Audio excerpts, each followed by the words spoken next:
আসসালামু আলাইকুম, welcome to my channel. আজকের ভিডিওটা আমার প্রবাসী স্বামীর জন্য। করলা ভাজি করলে ভর্তা হয়ে যায়। এই যে আমি যেভাবে ভাজি করতেছি এভাবে তুমি দেখে ভাজি করতে পারবো, অনেক ঝরঝরা থাকবে। আমি পেঁয়াজ মরিচ হলুদ লবণ সব কষিয়ে করলাটা ঢেলে দিলাম।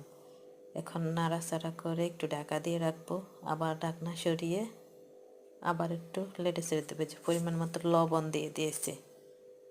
এই করলা ভাজিটা অনেক মজা, কারণ দেশে থাকলে হয়তো নিজে হাতে রান্না করে প্রবাসী স্বামীকে খাওয়াতে পারতাম।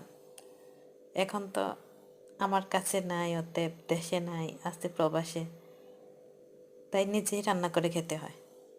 ভাত রান্না করলে হয়ে যায় যাও, আর করলা ভাজি করলে হয়ে যায় ভর্তা। এই হলো প্রবাসীদের জীবন। এই যে আমার ভাজি করা হয়ে গেছে, ভাজা ভাজা। আমি ধনে পাতা দিয়েছি, সব কিছু ঠিকঠাক ছিল। লবণ চেখে নিয়েছি, সব ঠিক আছে। তো ভালো থেকো সবাই, অবশ্যই তুমি ভিডিওটা দেখো প্রবাসী স্বামী।